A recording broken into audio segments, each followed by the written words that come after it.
और हमारे यशस्वी प्रधानमंत्री मोदी जी के बीच में ज्यादा देर न रहता हुआ मैं आदरणीय प्रधानमंत्री जी से निवेदन करूंगा कि वो हम सबका मार्गदर्शन करें और उनको विश्वास दिलाऊंगा कि हम उनके रास्ते पर चलेंगे। आदरणीय प्रधानमंत्री।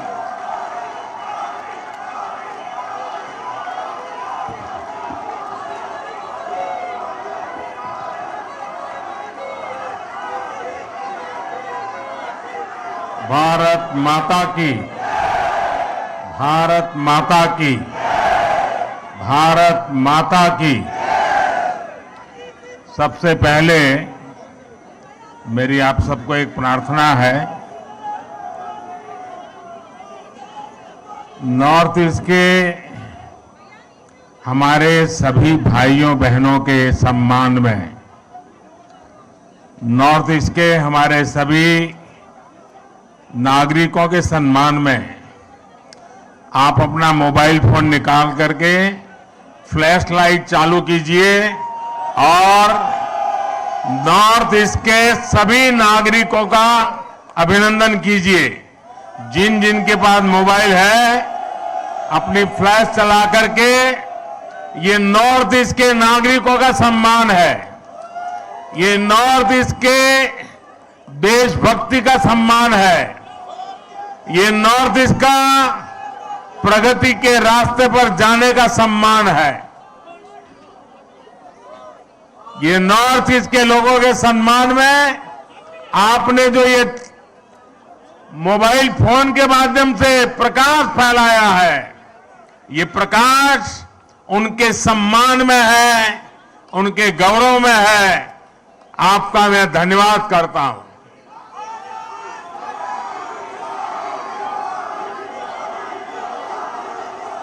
साथियों, बीते वर्षों में भाजपा मुख्यालय ऐसे अनेक अवसरों का साक्षी बना है।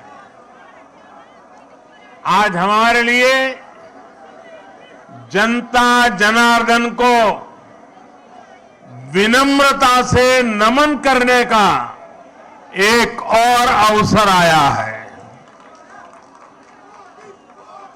मैं त्रिपुरा, मेघालय और नागालैंड की जनता का सर झुकाकर वंदन करता हूं, उन सबका आभार व्यक्त करता हूं। इन राज्यों की जनता ने बीजेपी और हमारे साथी सहयोगियों को भरपूर आशीर्वाद दिया है। मैं आज त्रिपुरा, नागालैंड और मेघालय के बीजेपी कार्यकर्ताओं को भी बहुत बधाई देता हूं। दिल्ली में या हमारे अन्य इलाकों में बीजेपी का काम करना उतना कठिन नहीं है जितना नॉर्थ ईस्ट में है। वहां का कार्यकर्ता हमसे अनेक गुना मेहनत करता है और इसलिए वहां के कार्यकर्ता विशेष रूप से अभिनंदन के अधिकारी हैं। आज के नतीजे आप सभी भाजपा कार्यकर्ताओं की मेहनत का परिणाम है। साथियों, आज के चुनाव और इन चुनाव परिणामों में देश के लिए, दुनिया के लिए बहुत सारे संदेश हैं। आज के नतीजे ये दिखाते हैं कि भारत में लोकतंत्र और लोकतांत्रिक व्यवस्थाओं पर कितनी आस्था है, एक मजबूत आशावाद है। लोकतंत्र की राह पर चलते हुए हर शंका आशंका का समाधान हो सकता है, बदलाव लाया जा सकता है। एक समय था जब नॉर्थ ईस्ट में चुनाव होते थे, नतीजे आते थे, तो दिल्ली में और देश के अन्य हिस्सों में उतनी चर्चा ही नहीं होती थी। जो चर्चा होती भी थी तो वो चुनावी हिंसा की होती थी, बम, बंदूक और ब्लॉकेड की चर्चा होती थी। त्रिपुरा में तो हाल ये था कि पहले एक पार्टी के अलावा किसी दूसरी पार्टी का झंडा तक नहीं लगाया जा सकता था, और अगर किसी ने लगाने की कोशिश की तो उसको लहूलुहान कर दिया जाता था। इस बार इन चुनावों में हमने कितना बड़ा परिवर्तन देखा है। भाजपा ने नॉर्थ ईस्ट की राजनीति की दिशा ही नहीं, उसकी दशा ही नहीं, लेकिन एक आत्मविश्वास से भरा हुआ और नई दिशा पर चल पड़ा हुआ नॉर्थ ईस्ट हम देख रहे हैं। आज सुबह से मैं जब टीवी देख पाया, इन चुनावों के नतीजे ही छाए रहे। ये सिर्फ दिलों की दूरी समाप्त होने का ही नहीं, बल्कि ये नई सोच का प्रतिबिंब है। अब नॉर्थ ईस्ट न दिल्ली से दूर है और न ही दिल से दूर है।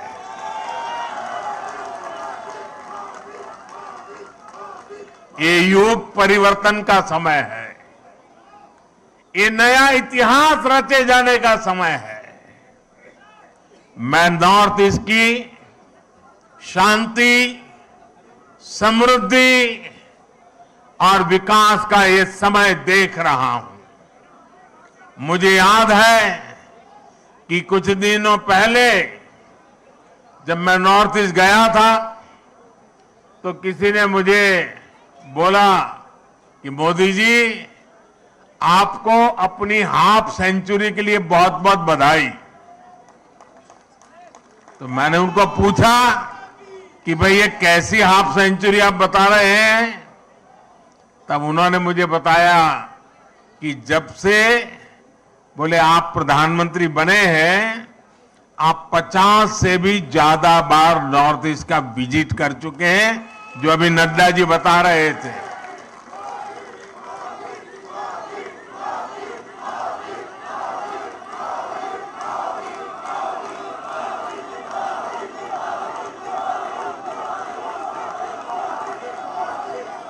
साथियों,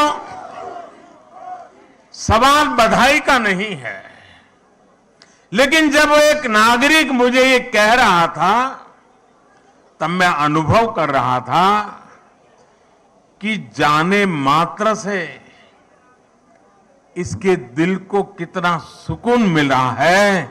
नॉर्थ ईस्ट के राज्यों के दिलों में कितना प्यार उमड़ करके आया है, उसकी वो अभिव्यक्ति थी। और तब मुझे लगता था कि मेहनत कभी न कभी तो रंग लाती है।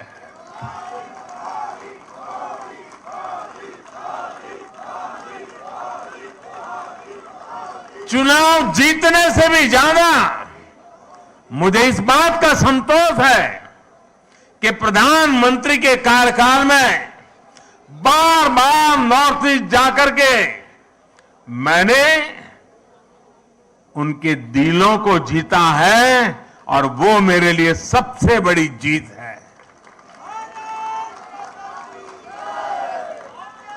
मुझे ये संतोष भी हुआ कि पूर्वोत्तर के लोगों को ये एहसास हो रहा है कि अब उनकी उपेक्षा नहीं होती। केंद्र की भाजपा सरकार में नॉर्थ ईस्ट के राज्यों को भी उतना ही महत्व मिलता है। साथियों, आज बहुत सारे पॉलिटिकल विश्लेषक बीजेपी की सफलता को समझने का प्रयास कर रहे हैं। कुछ हमारे विशेष शुभचिंतक भी हैं। इन विशेष शुभचिंतक जिनके पेट में ये सोच सोच करके दर्द होता है कि बीजेपी की जीत का राज क्या है।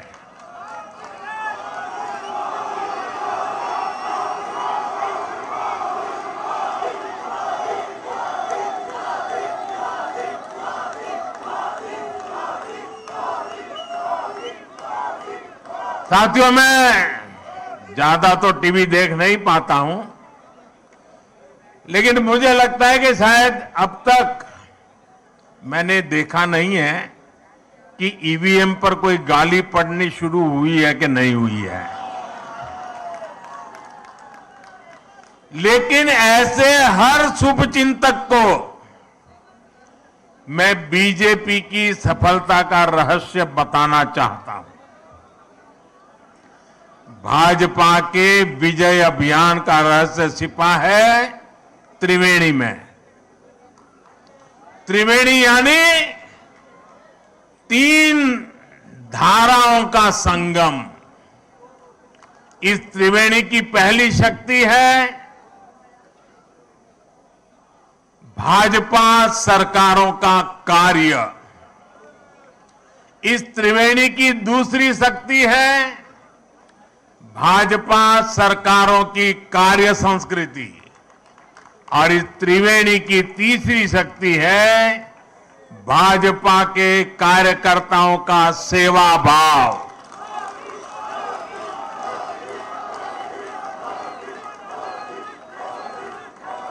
ये त्रिवेणी मिलकर भाजपा की शक्ति को 1+1+1 यानी 111 गुना बढ़ा देते हैं।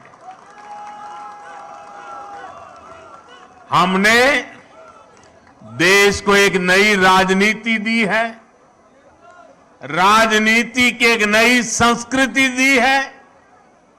हमने सबका साथ, सबका विकास, सबका विश्वास और सबका प्रयास, एक नया विकास मॉडल देश को दिया है।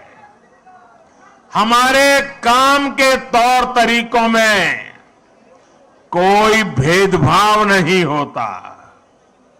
हम सबके विकास में भरोसा करते हैं। हम सबके लिए सेवा भाव से काम करते हैं। हमारी प्रेरणा है एक भारत श्रेष्ठ भारत। भाजपा का विकास मॉडल देश हित को सर्वोपरि रखता है। हमारे लिए देश प्रथम है, देशवासी प्रथम है। साथियों, हमारे देश में हमेशा से एक और पॉलिटिकल मॉडल रहा जिसमें पहले ऐसा कहते थे कि जो दूरदृष्टा होते हैं, स्टेट्समैन होते हैं, वो आने वाली पीढ़ियों का सोचते हैं, और पॉलिटिशियन के लिए कहा जाता था कि वो अगले चुनाव का सोचते हैं। तो मुझे किसी ने एक बार कहा, तो मैंने कहा अब कहावत और बदल गई है। बोले क्या? मैंने कहा पहले जो स्टेट्समैन होते हैं वो अगली पीढ़ी के लिए सोचते हैं। पहले कहा जाता था कि पॉलिटिशियन अगले चुनाव के लिए सोचते हैं, लेकिन आज तो समय ऐसा बदल गया है कि पॉलिटिशियन दूसरे दिन के अखबार में क्या छपेगा इस पर ही सोचते रहते हैं। शाम को टीवी में उनकी तस्वीर आएगी कि नहीं, यही सोचते रहते हैं। और इसलिए जो आसान चीजें होती हैं, जो जरा मुंह में पानी छूट जाए ऐसी चीजें होती हैं, और जिससे लोगों को आसानी से गुमराह किया जा सकता है, उसी मॉडल पर चलने की फैशन बढ़ रही है। राजनीति के इस मॉडल में कठिन लक्ष्यों को हाथ ही नहीं लगाया जाता था, तब समस्याओं को ऐसे टाल दिया जाता था जैसे उनका कोई अस्तित्व ही नहीं है, समस्या की तरफ देखना ही नहीं। ये पॉलिटिकल मॉडल कठिनाइयों का हल नहीं करता था, बल्कि लोगों के जीवन को लंबे समय के लिए कठिनाई में जीने के लिए मजबूर कर देता था। भाजपा ने इस अप्रोच को पूरी तरह बदल दिया है। हम सबसे कठिन चीजों को हल करने के लिए कठिन से कठिन मेहनत करते हैं, और तमाम मुश्किलों के बावजूद समाधान के जो भी रास्ते मिले, उन रास्तों पर चलने का ईमानदारी से प्रयास करते हैं। हम ये नहीं देखते कि इस काम को करना कितना मुश्किल होगा, बल्कि हम ये देखते हैं कि अगर हमने इस काम को नहीं किया तो लोगों का जीवन और कितना मुश्किल हो जाएगा।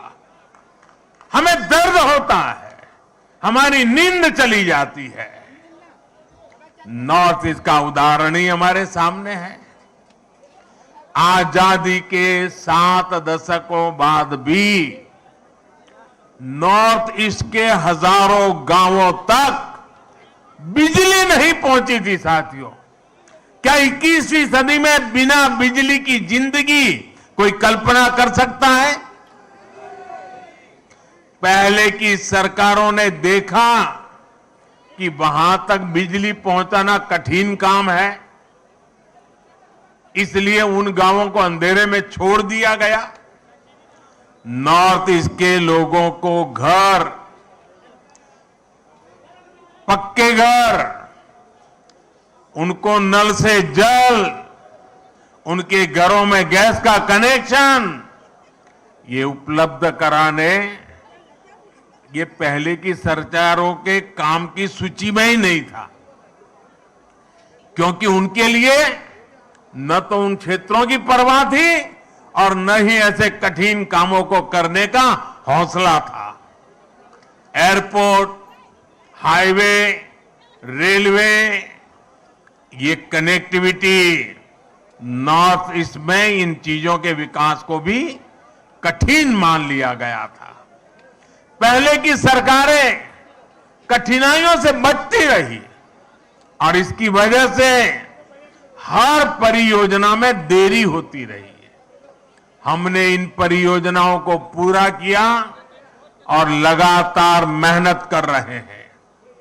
हमारे ऐसे ही प्रयासों की वजह से आज देश पहली बार गरीबी के खिलाफ इतनी मजबूती से लड़ रहा है। और मुझे तो खुशी है कि मेरा गरीब भाई भी गरीबी को खत्म करने के लिए मेरे साथ कंधे से कंधा खड़ा लगा करके मेहनत कर रहा है।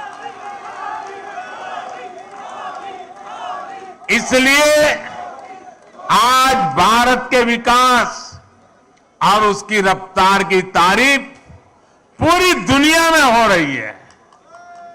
हो रही है कि नहीं हो रही है? चारों तरफ गुन सुनाई दे रही है कि नहीं सुनाई दे रही है? साथियों, भाजपा के विजय अभियान में जो हमारी त्रिवेणी की तीसरी शक्ति है, शिव जी के भी कहते हैं ना, तीसरा नेत्र सबसे सामर्थ्यवान माना जाता है। ये हमारी जो तीसरी शक्ति है, वो तीसरी शक्ति हमारे भाजपा के कार्यकर्ता है और मैं उनको बार बार नमन करता हूं।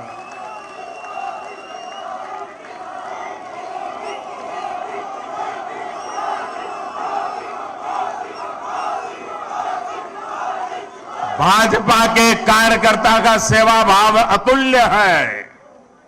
भाजपा के कार्यकर्ता का श्रम और समर्पण अतुल्य है।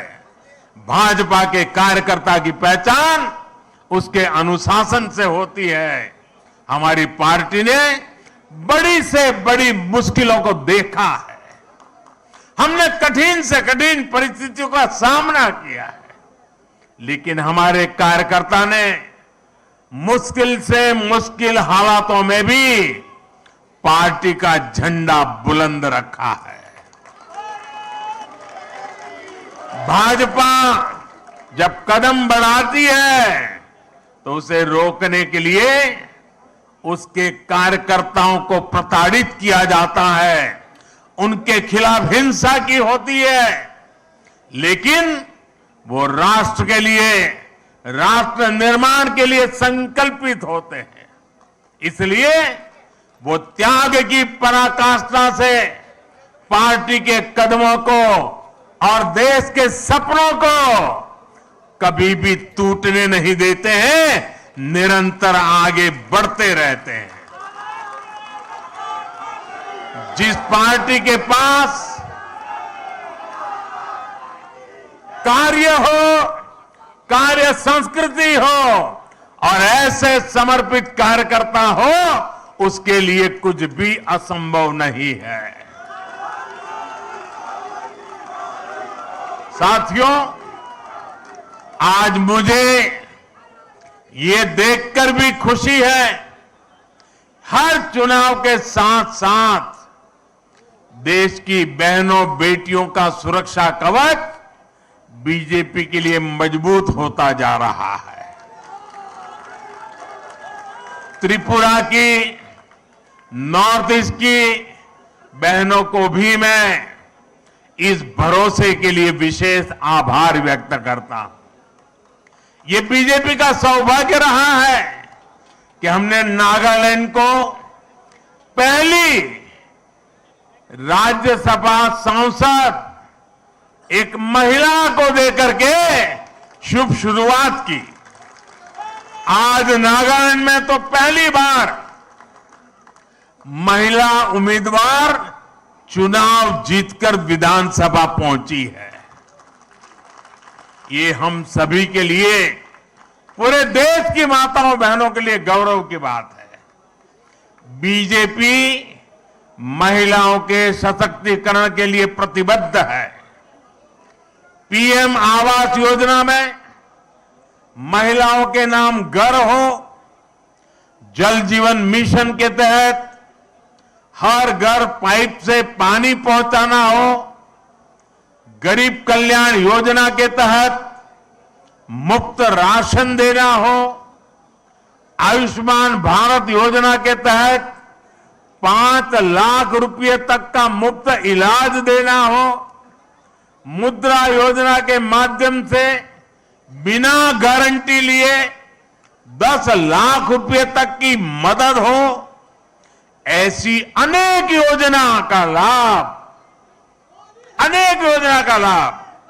नॉर्थ ईस्ट की लाखों बहनों को हुआ है।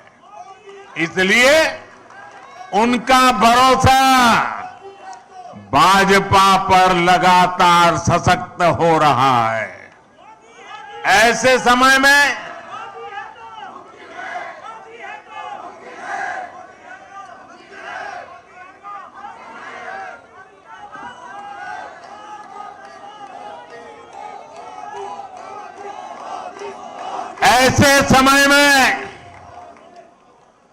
जब कुछ लोग मोदी की कब्र खोदने की ख्वाहिश कर रहे हैं,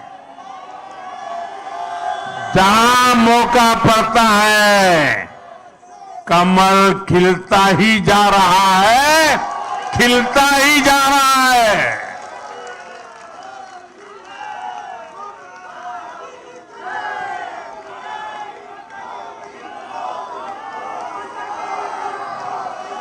कुछ लोग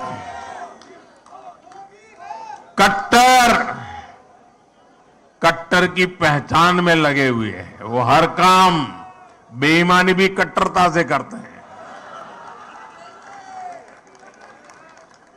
ये कट्टर लोग कहते हैं मर जा मोदी,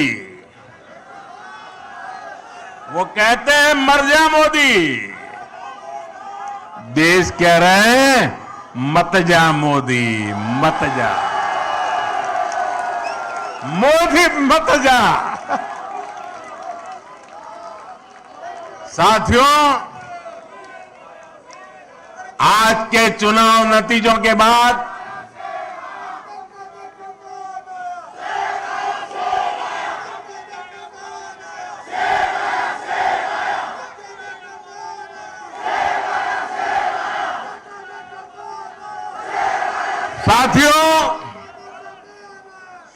आज के नतीजों के बाद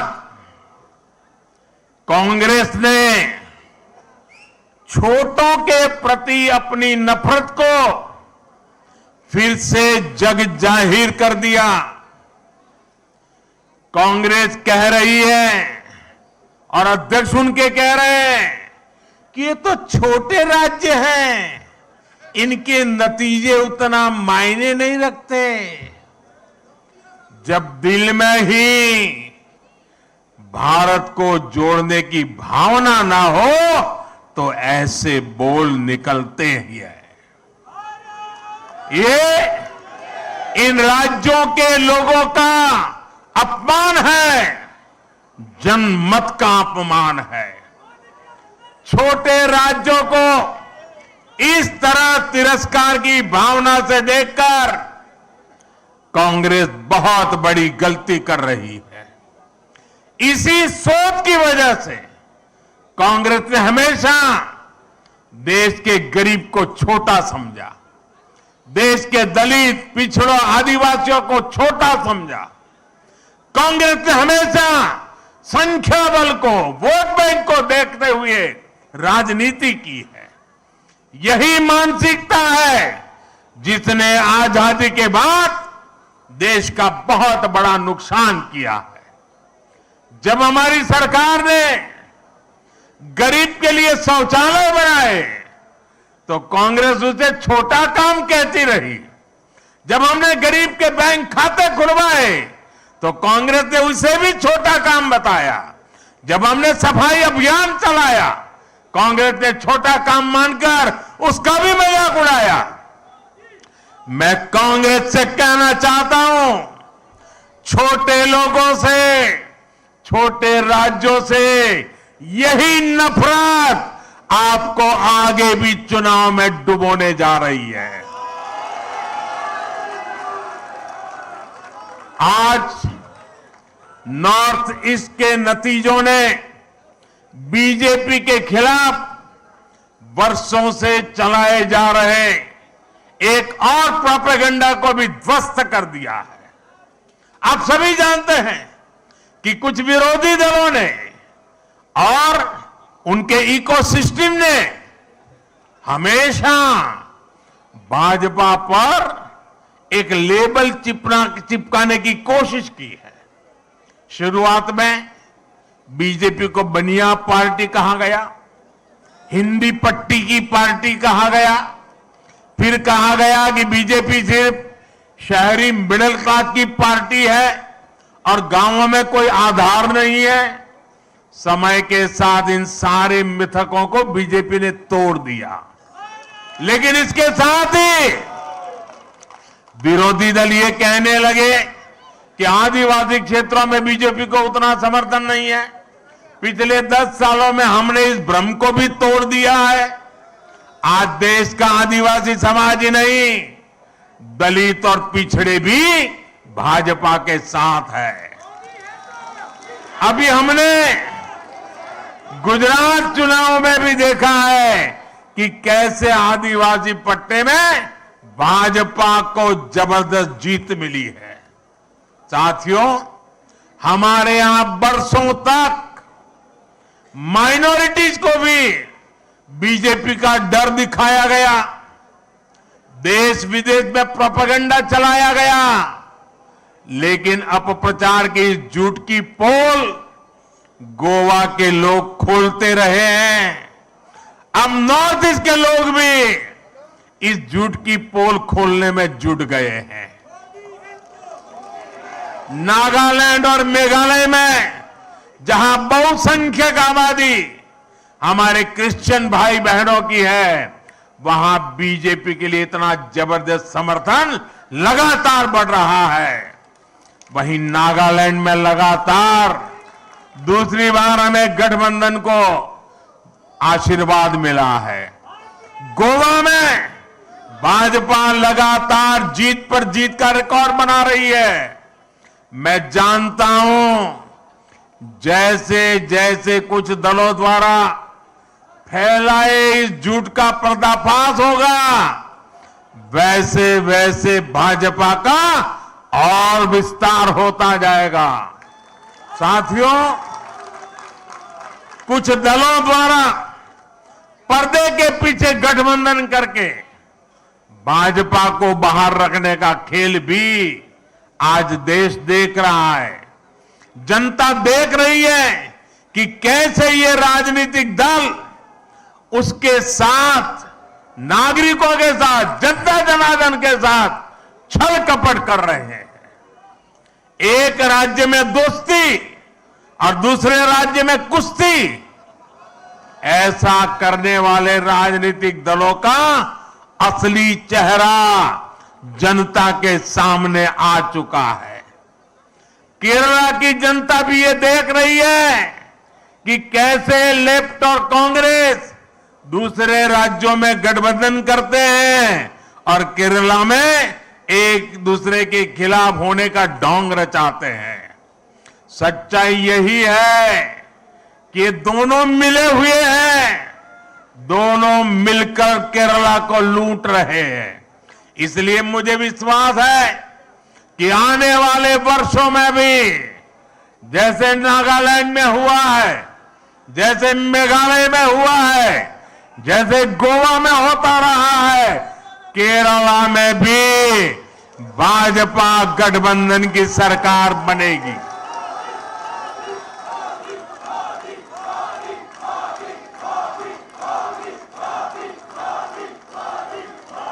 साथियों, नॉर्थ ईस्ट की विजय ने बाकी देश के कार्यकर्ताओं में भी ऊर्जा भर दी है।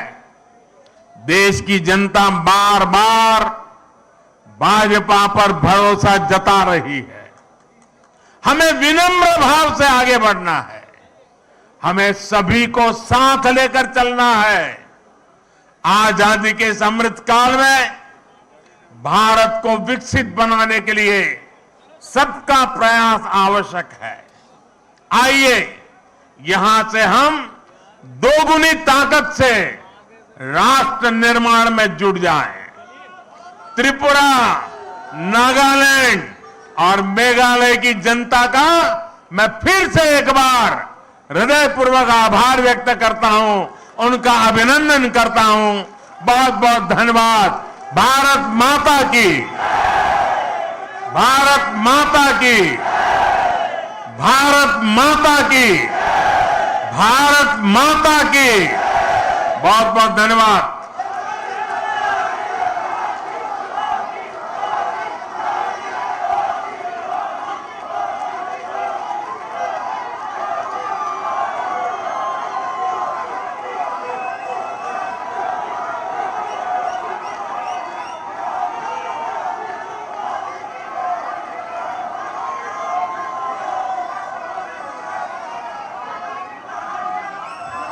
बहुत बहुत धन्यवाद आदरणीय प्रधानमंत्री जी।